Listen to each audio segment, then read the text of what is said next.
Hey, how's it going, everyone? It's Michael Lawrence here. I'm sorry I haven't filmed a video in a while, but work's been crazy, school's been crazy, and that's just how life goes sometimes. I want to keep making this channel grow, so I know that I need to keep making videos, and I'm going to do my best to continue to make videos that people want to watch, and all that good stuff. So, I've been getting a lot of comments, and people have been asking me, how do I lose weight after weight loss surgery, or how do I maintain weight loss after weight loss surgery. I just want to say that I am not a doctor. I'm not a nutritionist. I'm not any kind of medical professional. If you have any questions or anything like that, I would refer you to someone who knows what they're talking about when it comes to this stuff. I'm just going to be talking about my personal experiences. And I'm also going to be talking about things that I actually do and actually use. I'm not just going to post a picture of grilled chicken and lettuce and be like, this is what I eat every day or whatever, when it's not the case. As many people who have weight loss surgery know, there are certain foods that you just can and cannot eat. So I'm not gonna pretend that I'm meal prepping or blah blah blah, because that's just not, I don't do that, because to be real, it's probably that I don't have enough motivation to do something like that, and I don't take the initiative a lot, and I'm sure that it would help me and I would probably be more successful if I did meal prep, but I don't. And secondly, there's so many varying factors going on in my life, so it's just I don't have the control to do that. So I just don't. And that's my dog. He's gonna be annoying. So without further ado, here are my 11 tricks, tips, things that I have learned since having weight loss surgery, and these are tools and such that I use to help me be successful. So here we go. So without further ado, cue that YouTube music and let's get into it. So number 11 is going to definitely be vitamins. Now, I can almost guarantee that pretty much everyone before they've even had weight loss surgery or after or any time, people don't take the vitamins that they need every day, right? I know for a fact that I was vitamin deficient before I had surgery. But after you have any kind of weight loss surgery, it is imperative and vital that you take your vitamins as instructed. You will feel like shit. Take this as from someone who has personal experience. There has been times where I've gone a couple days without taking my vitamins. I feel like garbage. I learned my lesson. Okay? So take your vitamins. I take these liquid vitamins, right? This is my multivitamin with iron, and then this is my calcium vitamin. Now these are isotonic, so that means that I can take these together. This is what my nutritionist said. Okay, I can take these together because I had chewable vitamins before. I had the chewable multivitamins that were disgusting. I had to force myself to take those, and then I had the calcium chews that you would have to take hours apart from the regular vitamins, because when you take calcium and iron together, they cancel each other out. Your body doesn't absorb any of the calcium or iron. So I'd have to take those apart, and then I have to eat these 3 calcium chews throughout the day, and it's who has time for that? But with these, I get 4 ounces of water, fill up the cap. These are brand new. I haven't opened these yet. Fill up the cap, pour that into the water, stir it up, drink on an empty stomach.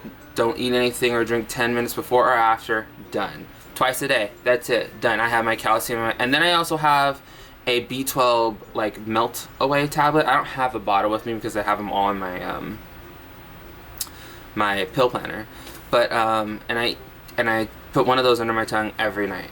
So, and that's good. I'm pretty much good. I got my blood work back 2 or 3 weeks ago, and my levels and stuff are good. So that works for me. I know other people who use patches. Patches are a big thing. There are people who still do the chewables. The only thing that I would advise against, I think, is the gummies. I don't think the gummies provide you with enough of the vitamins, and I think that they are just, I don't know, there's just something about them that seems very sketch to me for some reason.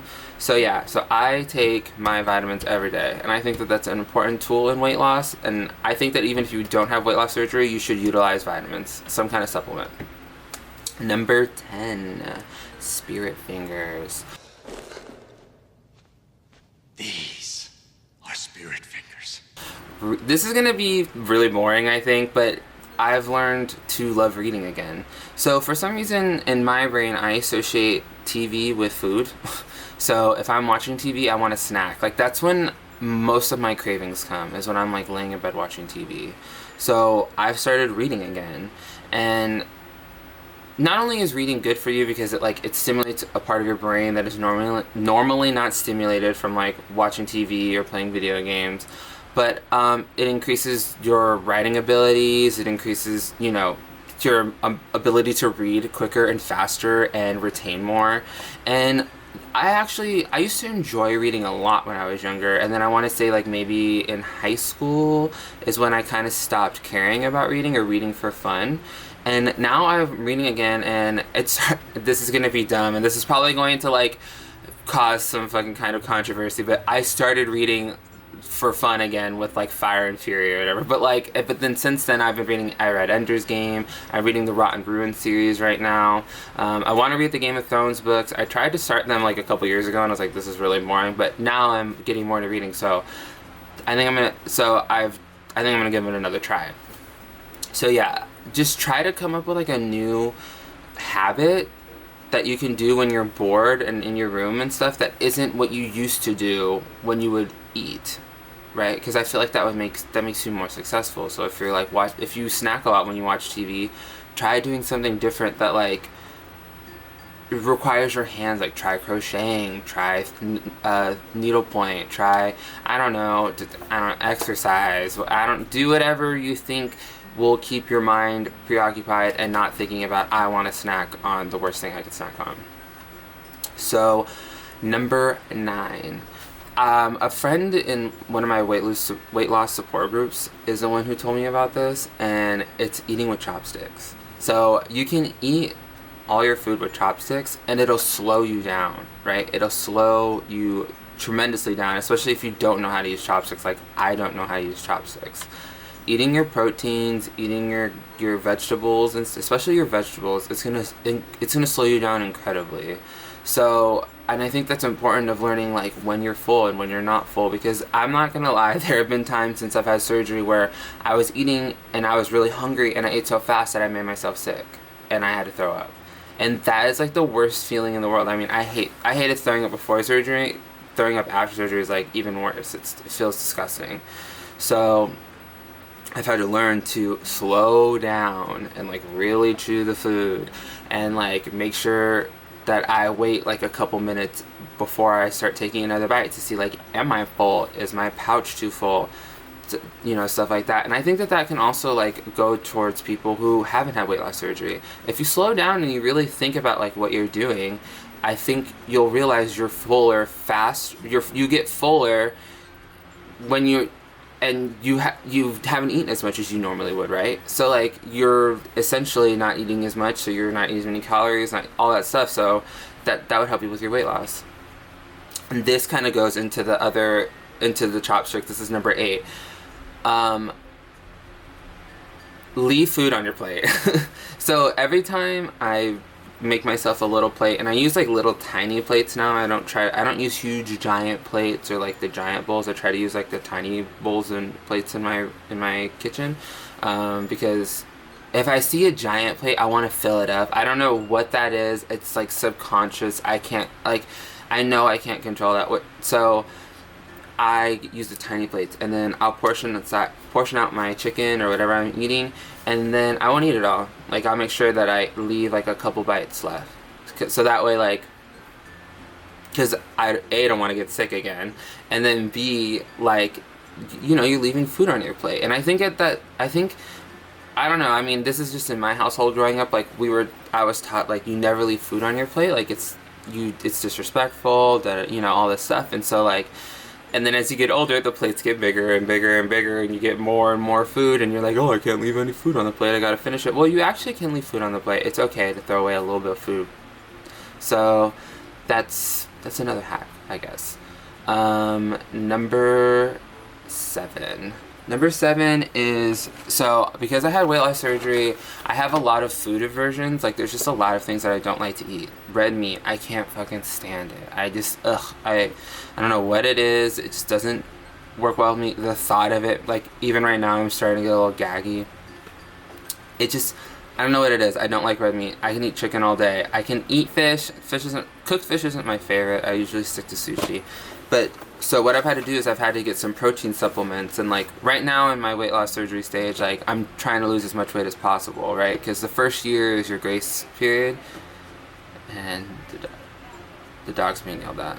So, I have to supplement my protein, otherwise I don't get enough protein every day, and my nutritionist wants me to get 100 grams of protein a day, which is a lot. Like, that's, I don't ever meet that goal, like, unless I drink or eat like 2 protein bars, which I really don't want to do. Like, it's so, and I'll get into that later, but my protein bars of choice are Quest bars. These are the strawberry cheesecake. I haven't opened this box yet. These are pretty good. There's only 5 grams net carbs in it, and there's like 15 grams of protein or 20 grams of protein per bar and 2 grams of sugar per bar, which is those are really good benchmarks, I guess, for people trying to get a decent protein bar. And these are good. I take these with me to school a lot. I have to eat them very slowly because they're so dense. So I will like sit there and I'll rip the wrapper open, and like my friends in class will like look at me all crazy, but I'll sit there and I'll like pick at it, like pick little bites off and just nibble until it takes me like 30 minutes to get a bar down, and then I'm pretty fucking full like from then on out. So yeah, that's one thing I use. Another thing that I do is I drink Premier proteins. These things, oh my god, the vanilla, the chocolate, the caramel, and the strawberries and cream, I fucks with all day. Like, I can drink those whenever. These are extremely good sources of protein, right? 30 grams of protein. I think it's less than 1 gram of sugar. Yeah, less than 1 gram, and 5 grams of carbs.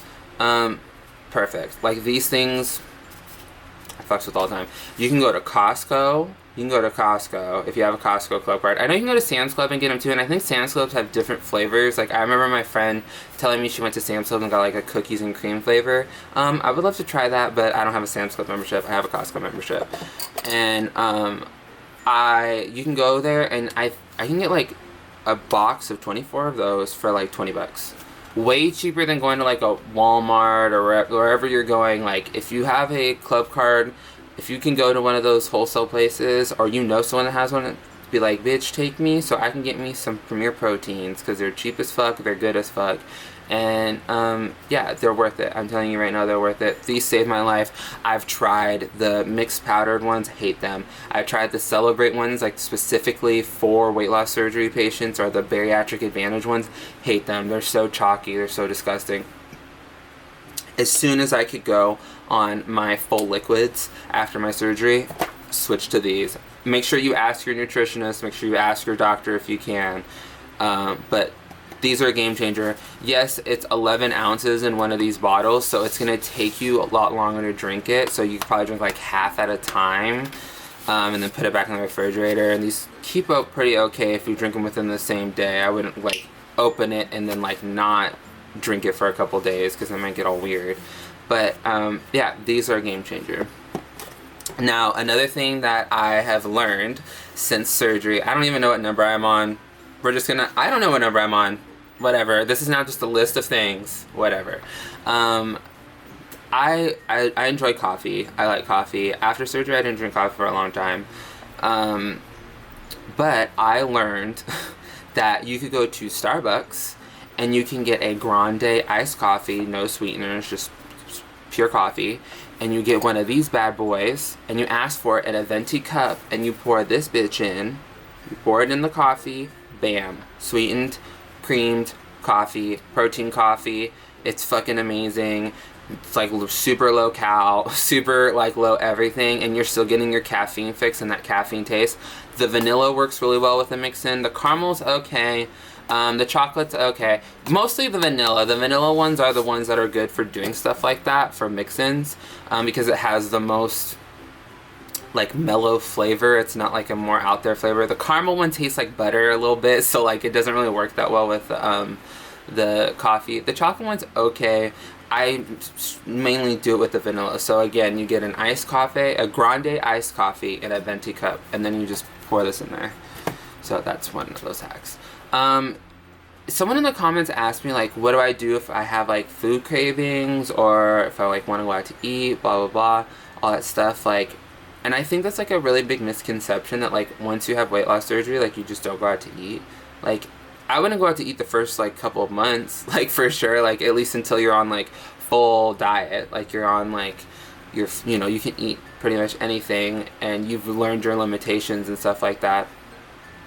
As someone who's kind of on the go or whatever, like I have had to learn places that I can, oh my god, the phone's ringing now. I have had to learn places where I can eat and places where I can't eat. So like Panera is a place that I can't eat because I get their turkey chili a lot. Turkey chili's fire over there. Put some Cholula in that bitch with some cheese. Fucking tear it up all day long. Another thing that I love is Chipotle. I've loved Chipotle before surgery. I'll love Chipotle after surgery. I'll probably go to my grave loving Chipotle. I don't know what it is. I fucking love Chipotle, but Chipotle I go and I just get double beans, chicken, cheese, sour cream, hot tomatillo sauce, and the corn salsa. I'm good to go. And that thing will last me like 4 or 5 meals. Like easy 4 or 5 meals. Oh, and I'll get a side of guac usually too, but like I usually have like my grandma or someone finish that for me because like I only use like a spoonful of it and then it sits in there and then it gets all like brown and gross and everything. So like I'm like, here, just go ahead and eat the rest of it, which sucks because guacamole is expensive. So, but yeah, those are like my like go-to places, I guess. Oh, and I also do Panda Express. Like I'll go to Panda Express and their chicken teriyaki that they have, I'll just go and get like a medium box of that chicken teriyaki and I'll keep it in the refrigerator. And then like, because there have been times where I've been like so hungry and I don't want to heat something up, I'll just go in there and get that chicken, get like 2 or 3 little slices of it and just put it on a plate and just like nibble on those, because it's moist enough and it's like succulent enough that it goes down easily. That's another thing that like people need to like remember too, is that like your food needs to be moist. Don't eat dry things. Don't try to eat a lot of dry things because it'll get stuck in your pouch. So like I use a lot of sauces and like mustards and stuff like that. So then that's why Chipotle is so good, because you get the sour cream and the hot sauce and the corn salsa and the beans, and it's like super like moist and stuff, and it's just like it chews up really well. Another thing that I've kind of had to learn to deal with after weight loss surgery is I don't meet up with friends in restaurants as much anymore. Because first of all, people look at you crazy when you order something and you don't eat it. I will do a whole nother video about this. This has been a pet peeve of mine, and my friends are probably so tired of me talking about it because I've gotten to a point where I'm just like fucking fed up and I'm just gonna like call it out like I see it now with this shit. So I don't meet up with friends when I go out and eat anymore. We just don't do it. So like we'll go and hang out. We'll hang out at their house. We'll hang out at like a place where your food isn't the main entree, so to speak. And it's easier that way. I don't have to explain anything. I don't have to sit there and watch people eat, which is annoying too, because that's one of my pet peeves, is watching people eat in general. Like I really don't like it that much. Especially if I'm not eating. It's like I really don't want to sit here and watch you eat like a cheeseburger. Like, yeah, that's real fun for me, whatever. So yeah, I just don't really go out to eat as much anymore. I mean, I have done it. Like, will I do it again? Probably. Like, but as time goes on and the further my surgery date moves away, the easier that will be. But as of right now, like when my friends are like, hey, let's get together, let's do something, I'm like, well, let's go to the movies, or let's go, I don't know, there's not a lot to do down here. Let's go down and walk down El Paseo or blah, blah, blah. That's like what that's what we do. So I guess this would be number 2, even though I haven't been counting. This is important. So I walk a lot. So in school, I park in the farthest parking spot that I can, and I just walk to all my classes. I live close enough to school where I can like come home in between my classes, which I do. And that's just like more and more steps. Like I can average about like maybe like 7 to like 8,000 steps of walking just from my car to my class. Like that's not including the like other walking and stuff that I do, like for exercise and all that stuff. So yeah, I just walk a lot, and I've found that like helps with cravings, and then it also helps just make you feel better, right? Because you're like working out a little bit, and it helps with digestion a lot. Like I've had a lot of friends that have had weight loss surgery, like in the weight loss surgery support group, and we've all agreed that like if you eat something and it's not working its way down well, or you're bloaty or you're crampy, walk. Like just go and just start walking. Do some paces in your room. Like it'll get things moving again. So yeah, that's like, especially if you are constipated, and if you have weight loss surgery, you know exactly what I'm talking about. You will get constipated. You always think like, oh, that won't be me. I won't be the person that won't. This is probably an overshare, but oh, that won't be me. I won't be the person that like it doesn't have a bowel movement for like 7-8 days or whatever. It'll be you. Your time will come, and you will be like, oh fuck, this is painful. God, my dog's being annoying. He's probably because he can hear me. But walking really helps with that. And it gets everything moving again. It's good for your body. It's good for your circulation. It's good for all that stuff. So, like, I'll just do paces in my room, like, in the middle of the night. Like, if I ate something and it's just, like, not settling well, I'll just walk around. And then, yeah, so that's another way that I maintain and lose weight. And the last thing is just learning self-control. And that's going to be one of those things that, like, will always be an issue for me, probably. Like, even after having weight loss surgery, like, do I still have some cravings for some bad foods? Like, absolutely. Like, I'm not gonna sit here and pretend that, like, when I'm at a friend's house and they order Domino's pizza, then I'm like, fuck, I want to eat a piece of that pizza. But, like, I don't do it because I know that it's gonna make me really feel like shit, and I'm gonna get really sick. And thankfully, I guess I have that, you know, that tool now where, like, I know that, like, even if I want to, I shouldn't.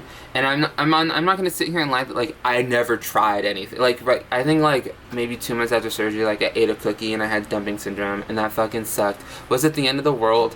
No. But I learned my lesson. I learned not to eat cookies. So, yeah, I don't do that. I don't eat things high in sugar anymore because I don't want to dump. Am I afraid of dumping? I'm not afraid of it. Like, I know I will live through it. I'm not gonna die or anything. It's not, like, as scary as, like, some people made it out to be. But it's a real thing, and it really happens, and I try not to let that happen anymore. So, you know, like, there's been other things that I've eaten that have made me sick. I think I ate, like, a piece of toast, because on my meal plan, it was like, you can have a piece of, like, really hard toast, like, avocado on it. That didn't work out for me. That was a no. Like, I ate, like, 4 bites and, like, and threw it up. Like, so, I mean, you learn what you can and cannot eat, and you grow these...